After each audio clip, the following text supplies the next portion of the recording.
Welcome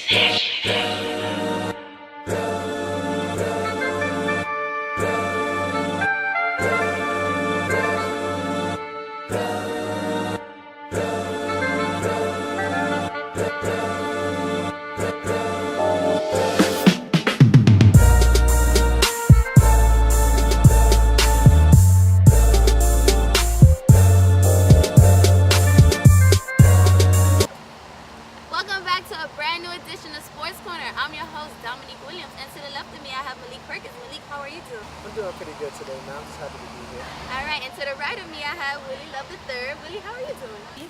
I'm doing great. The sun not beaming like last week, but we gonna be okay. We're gonna be okay. Alright, so today's lineup is a recap of week 3 of college football, the race for the Heisman, is Jeff Fisher on the hot seat, is Kaepernick's efforts going in vain, and our top 5 of the week. So let the games begin. Week 3 of college football is now over, and it seems like it was a couple upsets this week. What was your take on week 3 and the rankings? Willie, let's start with you. Wisconsin proved my point. I told y'all last week they was up there too high.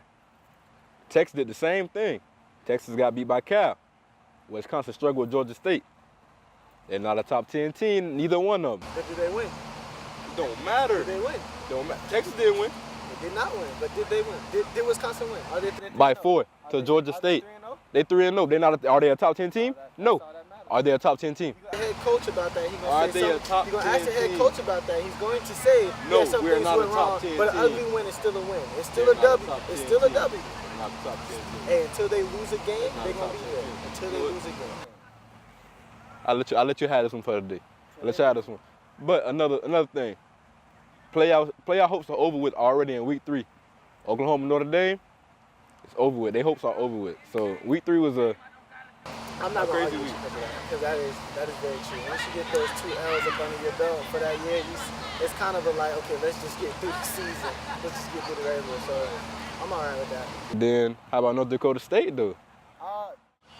My big thing on that, I'm not surprised that North Dakota State beat Iowa because North Dakota State has won plenty of championships and it's been 3 in a row so far. But what I'm saying is that North Dakota State can play with just about any FBS team in the country. Because they're D2, because they're looked down upon and whatnot, they still can dominate in the FBS. If they were put in the FBS, I'm pretty sure they would have just as much success as any of these other schools out here.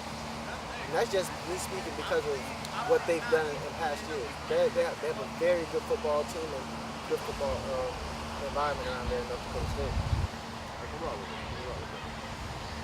All right, so we head over to Renee for this week's Street Corner. Hey guys, it's your girl Renee Morgan, and Street Corner wants to know, is FSU still highly favored against Miami October 8th, considering their poor start off? Let's ask you Wildcats.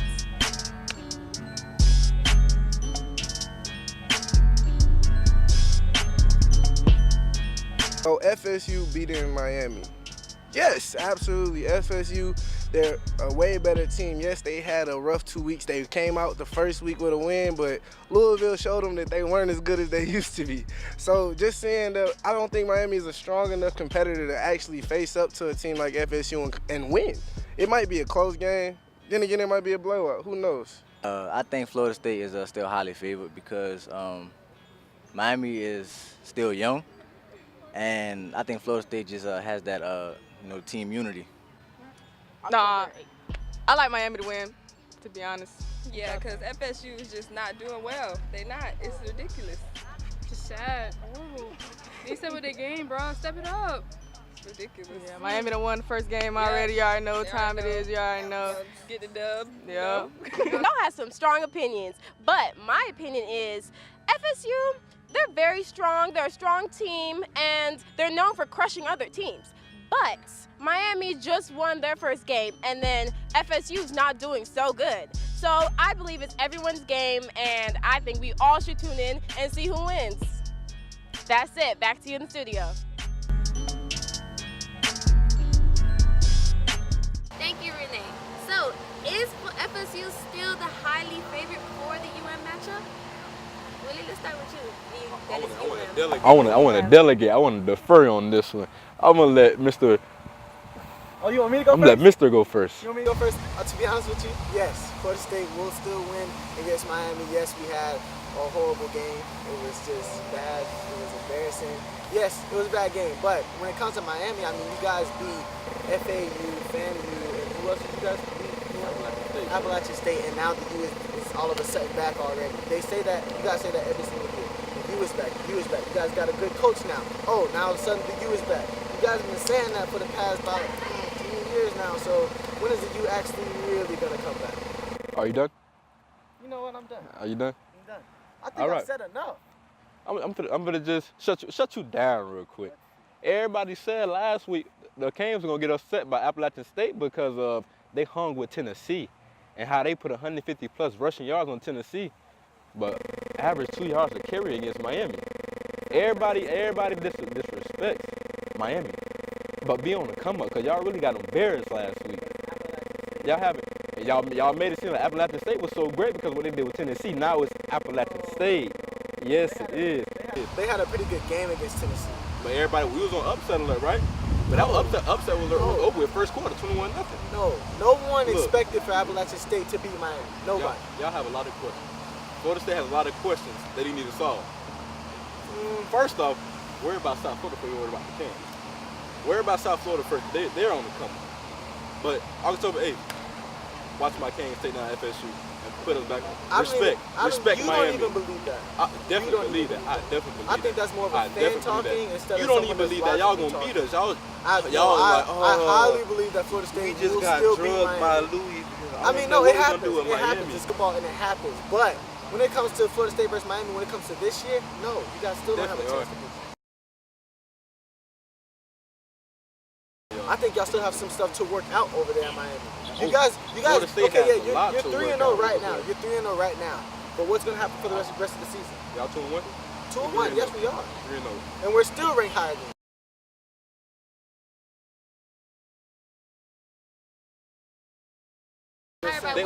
We get disrespect in the poll to begin with.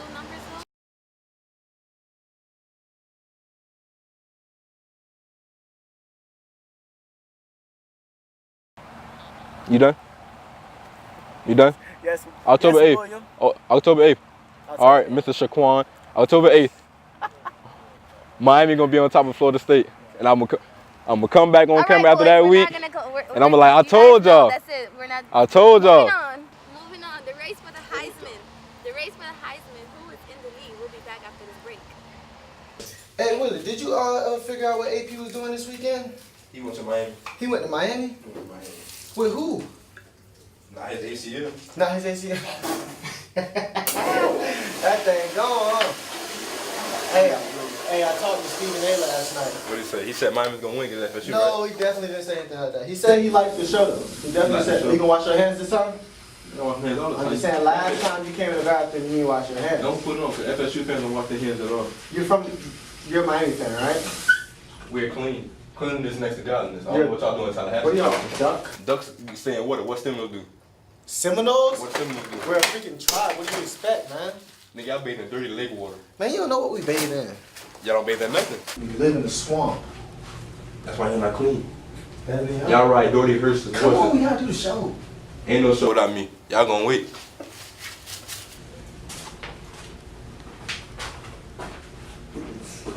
The race for the Heisman. Who do you feel like is in the lead? Malik, what's your take on it? Who's in the lead is an obvious person. Of course, it is Lamar Jackson right now. But for who I want to excel and who I think is going to be very consistent as the season goes along is Christian McCaffrey from Stanford, the running back. I really am impressed with this guy because last year he had a very strong Heisman push, and then this year he just came back and he's showing that he's not going anywhere. Nothing is changing. He has just about 300 yards rushing, 3 touchdowns, and now he's actually starting to catch it more out of the backfield now and be a threat when it comes to just the receiving game as well. So Christian McCaffrey, I like him to be the Heisman winner as the year goes along.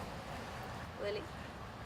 I'm just riding the Lamar Jackson train. Yeah. I'm riding the Lamar Jackson train right now. I mean, the man has more rushing yards than McCaffrey as a quarterback. That has 916 passing yards. So 18 total touchdowns. I mean, it's clear right now who is, if the season would end today, Lamar Jackson, but I feel like he's only going to get better as the season comes to the end. Because right now his passing game, it could be way better. You don't think it's better than it was last year? Of course, he started playing towards the end of last year. He didn't come in starting, so it was like last year he was still a threat to many teams. Though he was, but he wasn't as hype as he is now. He burst on the scene this season. Yeah. So it's like now everybody's going. They have to respect Lamar. You have to game plan against Lamar. Like it's kind of cliche that it's one person. You can't if you don't stop one person, you're not gonna win. I mean that's the case for Lamar. If you don't stop Lamar, the whole team is going. So it's like that man. It's something great. And Vic himself said he's 5 times better than he was in college. So it's like. I think Michael Vick was drinking I don't that think night. You gotta respect the man. I don't think anybody. I don't think any real Vic fan wants to agree with that statement. But because Vic said it, it's like you can't. Deny. You can't deny it. Needs some attention. But me, like growing up and watching Vic do everything that he did, like I don't want to even think like that Lamar Jackson is better than Michael Vick. What you saw in 3 games is like it's amazing. It's Michael amazing. Vick-esque. It is amazing. Vick-esque. But we have to let the whole season ride before we go to saying that he's better than what Michael Vick was in college. And the fact that he said 5 times better, I think he was saying 5 times because you said he had 5 touchdowns against I- Florida State. I No mean, shots intended, but No, there was plenty of shots. No shots intended. No shots But I'm gonna let him go though. I'm gonna let him go. no pun intended. Like you said, we still gotta wait for the rest of the season to continue. I mean, We right gonna now, see what yes, he Lamar does. Jackson is looking really, really good. But who's to say he can't get hurt next game or suspended? Or you never know. Why would you wish I'm that not on that wishing on man? nobody. I mean, it's college football. Oh, my Anything can Lord. happen any given Saturday. If Lamar right? Jackson gets hurt, we know who said it. He said Tony Romo was gonna get hurt before the first game. Listen, let's not. The day before the game, and what happened? Let's not go, Oh, go you a back wizard. to me. Let's not go back to You me. Do you want to roll the? You want to roll the tape again? No, we already rolled it. You want to roll the tape again? Let's roll the tape again. When can I let this tape go? As soon as Tony Romo get hurt, let's just put it like this. Put Dak Prescott in, the man gonna snap. That's how I see it so You're far. really impressed by him. I'm so impressed by this man. I don't know why you're looking at me. It Deja happened. vu. It Deja happened. vu. Yes, Deja deja vu, vu. right? But y'all knew it was gonna happen. That's the thing. Y'all knew it was gonna happen. We ain't know it was gonna happen that Kids knew it was soon. gonna happen. We know it was gonna happen that soon. You wished on the man. I ain't wishing on nobody. It was an accident waiting to happen. Exactly. My bad. You knew that was gonna happen. Come on now. We all knew Tony Romo was going down Okay. sometime soon. We But knew no, it. I'm not wishing nothing bad on Lamar. Hopefully the man has a great season, but I'm still gonna go with He's Christian on the road McCaffrey. for great things, but you know we still have to wait for the rest of the season. We'll see how it turns out. All right, so moving on. Week 2 of NFL. 5 things we learned about from this week's recap. The Rams win over the Seahawks. Actually reveals how badly Jeff Fisher could be as a coach or how's he handling the team. So is he on the hot seat, yeah or no? Definitely, he's definitely on the hot sheet. That front office moved a lot of things to get Jared Goff, and he's not playing. And if y'all don't, they won 9-6. If I'm correct. No, I'm sorry, it was 9-3. 9-3. My fault. 9-3. You got a quarterback that was believed to be the franchise, and he's sitting riding the pine. The GM and the owner's not gonna like that. So if y'all don't change, y'all don't win, y'all don't score points. They scored 9 points on the season in 2 games. They beat Seattle. Did you expect them to beat Seattle after that loss to San Francisco? Seattle is vulnerable after what they did against the Dolphins. Seattle proved to me that they're vulnerable. You scored 12 points. Something is wrong with that offense. Did you expect the Rams to beat Seattle after they lost to San Francisco, which was a game that many people thought that the Rams were supposed to just demolish them? I'm gonna put it like this. Did you expect Jameis Winston to have a game like he did after he came off the pick six his first throw? It's something similar. It's something similar. Do you? It's more talking than the team than the player, but it's something similar. Do you think that the Seattle Seahawks were supposed to beat the Rams? Yes or no? They could have any given Sunday. That was a yes or no Any given, question. yes. Cause look, talking about yes, they beat Seattle in the opener last year. Why couldn't they beat them? Who? The Rams beat Seattle last year in the opener. Yes, they did. So it's more than possible for the Rams to beat the Seahawks. They've done it before. They can they've do done it it again. before, but I'm saying, But they I'm did it asking in you, this fashion with no offense. No offense. Their team is still a bad team. That means that the Rams are in trouble. That means that Jeff Fisher's in trouble. He's still winning games. Well, he just won a game. So that means he's in trouble now. not scored a touchdown. Did he win the game? Yes, he won the game. But looking at the GM standpoint, I traded picks for this man to be our franchise, and you have him riding the pine. We could have got a lot more. But Coach, I think that's a coach standing by what he believes in. That's a coach that's doing what he thinks is Well, right. we And standing if it got him that W against Seattle, which is supposed to be the top team and that going back to Super Bowl every single year, then hey, maybe what this guy is doing, Jeff Fisher, maybe what he's doing, it might be right. What do we know right now? We standing by a coach that's not going to have a job by the end of the season. We will That's see. what we're standing We by. will see when that We time will gets know Jeff Fisher will have no job. I'm not. Bold statement here, I maybe. Well, yeah, because they're going to take an L next week. They're going to take it from who? The Bucks. And you know what? I think I'm with Willie on this. I'm with Willie. Yes, they're going to take it the Bucks to beat the Rams. Without Doug Martin, we still going to beat the Rams. What's the score? We're going to put a 28 on them boys at least. And what are they going to score? 0. You think the Buccaneers defense is going to pick Talking that about out? 35-0. He definitely doesn't believe that. That's like wishful thinking for this guy. We are not the 49ers. Okay. 35-0. I might be wrong, but we still going to get the W. Definitely wrong. Stay tuned next week. Buccaneers beat the Rams. So next Week thing 3. was the Rams and the Giants won their game without scoring offensive touchdowns. Did you guys know that? I was aware of it. Does it happen in the NFL? Yes. Sometimes it's just a really defensive game, and sometimes defense is gonna have to win the games for you. I mean that's sometimes you gotta grind it out the best way you can. It might as an ugly win. Never. Well, it was reported that Seattle and the Rams was an ugly win. It really is. It really was though. 9-3. 9-3. 9-3. That's a baseball score. If you think about it. That's basically saying FC Barcelona playing a local high school team. And a high school I mean, a high school team would have scored at least 21. No, I'm just saying, high school football, they would at least put up 21 on the NFL points. defense? You look like an NFL defense to me. They're in the league for some reasons. Nobody even look. Kids, everybody. No one in the NFL is sorry because they had to be good enough to make it. That's true. Both two-star running backs, Adrian Peterson and Doug Martin, both went down in week 2. So what is the expectations for Minnesota Vikings and Tampa Bay Buccaneers? So really, let's start with you.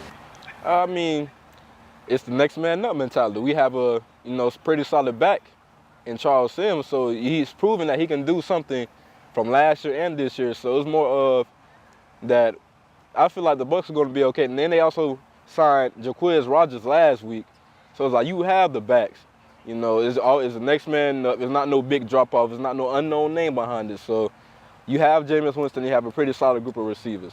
It's just more of what the running game is going to do next week. So I mean, I feel like they're going to be pretty straight next week. So it's not going to be no big drop off or they need him to win. So it's going to be all right. I think when it comes to Adrian Peterson and the Minnesota Vikings, I think that the Vikings are going to suffer just a little bit because just having Adrian Peterson in the backfield, it opens up more things downfield for Sam Bradford to pass to. You understand what I'm saying? And when you have Adrian Peterson, arguably one of the greatest backs to ever play the sport of football, in that backfield, that makes the defense have to scheme around them. And that has to scheme around them, so that makes the receivers open downfield. So without having Adrian Peterson back there in the backfield, even being a decoy, he doesn't even have to produce because over those past 2 games, he didn't average. I think he averaged like 1.9 yards a carry. So just having him back there as a decoy is going to open up something. I think that's why Sam Bradford and Stephon Diggs had such a good connection, because it came in hot, and Stephon Diggs really stepped up to the plate. But now you need more players than just Stephon Diggs to step up to the plate. Now you need a Kyle Rudolph to step up to the plate. Now you need a Laquan Treadwell to stop being a rookie and start becoming a pro. So I think they're going to struggle a little bit because AP is gone, but I think that if they scheme right, I think that they have a good way to at least have a plus seed. Maybe not playoffs. The defense is really stepping up too, so it's more that defense might carry them to a long way too. Hopefully the defense carries them enough further way, but who knows how the Vikings season is going to turn out, because last year they were one of the top teams with Teddy Bridgewater. Teddy Bridgewater is now gone, and now the person who was supposed to be the best back in the NFL, he's gone as well. So you got to kind of think like this offense might be in a lot of trouble. They might have the injury bug. Yeah, that injury bug does suck, man. It really does. It just might have the injury bug. We're going to have to see when it comes to Minnesota Vikings and Tampa Bay Bucks. Stay in Minnesota. Don't come down south. Stay in Minnesota. We're going to see. All right. Coming up after the break, is Kaepernick's efforts going in vain? We'll be back after this.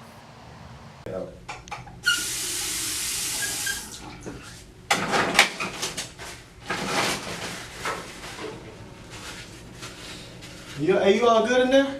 Yeah, man. I'm chilling. I'm just saying, you taking a long time to pee. Hey, man. I hope you wash your hands after that and whatnot, man. I don't think you wash your hands now. I did wash my hands. You heard the water. No, I heard the water. Don't act like that. You better wash your hands when you come out. Don't make sure you don't touch me either. I'm gonna put you the bum bum, put you right on your lip. Ew, the fact that you actually have the bum bum. Yeah. That's the bad part about this. Hey Willie, did you figure out what AP was doing this weekend? He went to Miami. He went to Miami? He went to Miami. With who? Not his ACL. Not his ACL. That thing gone, huh? Hey, I talked to Stephen A last night. What did he say? He said Miami's gonna win because that's for No, right? he definitely didn't say anything like that. He said he liked the show though. He definitely said, you gonna wash your hands this time? I'm just saying, last time you came in the bathroom, you didn't wash your hands. Don't put it on, because FSU fans don't wash their hands at all. You're a Miami fan, right? We're clean. Cleanliness next to godliness. I don't know what y'all doing in Tallahassee. What are y'all, duck? Ducks saying water. What Seminoles do? Seminoles? What Seminoles do? We're a freaking tribe. What do you expect, man? Nigga, y'all bathe in dirty lake water. Man, you don't know what we bathe in. Y'all don't bathe in nothing. We live in the swamp. That's why y'all not clean. Y'all Y'all ride dirty hearses. Come on, we gotta do the show. Ain't no show without me. Y'all gonna wait.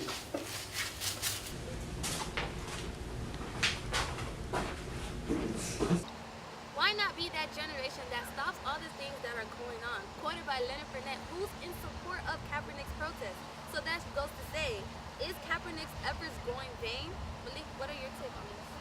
What I will say when it comes to Colin Kaepernick and what he stands for and what he's doing for his country and what he wants to see out of it, I'm very proud of it, and I'm very glad to see that there are more people that are starting to take awareness to it. And it's just not for the NFL. This is happening in so many much more places. You are now starting to see college teams who are starting to make who are starting to take a stand on it. You are starting to see high school teams who are starting to actually feel what he's talking about, and you're starting to see it spread. And it's been numerous different sports who are to say that this is wrong, and we're going to start a protest for this as well. I'm just happy to see that the protest is growing and it's working, but I'm just sad to see that people are still trying to make it seem like, oh, racism is not alive and it doesn't exist, when clearly it does, and clearly social injustice is still happening. So what I will say when it comes to Colin Kaepernick is that I'm proud of what you're doing, I'm glad it's growing, but it's not going to stop overnight, and we all knew this, and so it's a process to where we just have to keep growing on it, and we have to keep educating ourselves, and we have to keep protesting until something changes. Really? It's sad to see that all his efforts, are going in vain. Just this past weekend in Tulsa, Oklahoma, Terrence Crutcher is caught on video that he's backing up with his hands up. They said on the video he's following the commands. Then the police reporter says he's not. They tase him first. He's already no threat because he got his hands up walking away. Now you tase him, then you send shots at him. Then getting paid leave. Basically, you're getting paid leave to murder someone, And it's like all that he's doing, all that he's standing for is going in vain, It's like even with social media, they're bashing Kaepernick on social media, saying all these things, calling derogatory names and wishing the worst on him. And it's like you're only proving his point. Another thing I wanted to mention that was kind of messed up is now I heard there was a report that a student sat through the national anthem and got suspended from school. So what does that say for those who don't, who aren't Christian or who aren't of that religion of the United States of America? Those who are, have no religion that never stood for the national anthem or the Pledge of Allegiance, what's different from them, Yeah, I mean, So it's like, are they really just targeting the fact that because Kaepernick is in it and is this a black thing? Or I was told last night, that it was a high school student. He was going to the locker room, and he went to a predominantly white school, and I guess his teammates were saying the N-word, and he asked them could they not say it based on the heights of what's going on now? And they was like, no, we're not saying it towards you, but we're not gonna say it. And then he took a knee, and, so it's like, what is this coming to? It's like, is it like it's becoming a trend? Because it's like you see it more and more often. Like it's never ending. Like you turn around, you like another one person is murdered. You turn around, another person is murdered. A student at FAMU was just murdered. He was in a car wreck, and you know he was bloody, asked for help. You know, and when I guess the police came, you know, they shot him on sight. You know, I can be wrong, I haven't really read up on him. That's what I, you know, seen and heard so far. So it's like, the thing is, it's like, hopefully it starts to slow down, but it's not going to come to a complete stop because of one protest. We obviously need way more ways to get the word out and make it even more understandable to a certain type of culture, because there are people who are white who understand and who get it and who know that this is a problem, and and they support it, and they know, like, okay, something needs to change, but we can't change anything until we change the environment around us and ourselves. So we have to help ourselves out as well when it comes to how we are viewed by others and how we are viewed when it comes to the police as well, and how they view us, and who we are actually picking to be the police, and who are going to protect our lives, and who is going to be the ones that are going to be in charge and making sure that I'm safe and they are keeping the peace that they sworn in to do. So it's a plus that it's finally starting to be like, okay, these premier athletes that all these kids look up to, they're starting to be like, oh yeah, this isn't cool. And really, racism is taught. So if we're teaching our youth something different, it definitely can't keep moving forward. last thing I'm gonna say is that in this society, we can want change, but as a society, we gotta allow change to happen. We have to allow it to happen. Alright, so this week's top 5 is done by Malik. Hey, y'all gonna like this top 5. Not better than mine. It's not gonna be better than mine. Y'all gonna love this top 5. It's not gonna be better Y'all than mine. gonna love this It's top not gonna 5. have you do the hump. It's gonna make you do more than the Humpty Hump. No, You it's might not. jump out your seat. I'm just saying. No. You gonna like this top 5. It's not gonna make you catch a spasm or nothing. It might make you hurt your back. You never know. You never know when it comes to my top 5. Let's Roll the top 5 already. top 5. Going crazy. Whole city going crazy. Top 5, no debating. Top 5.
You like that, don't you, Willie?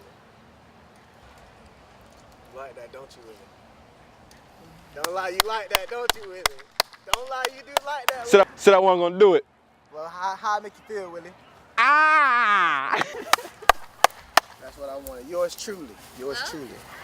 Be sure to follow us on Instagram and Twitter at BCU Sports Corner from Malik, Perkins, and Willie Love III, who obviously just left the set, and your host, one and only Dominique Williams. Be sure to keep sports in your corner.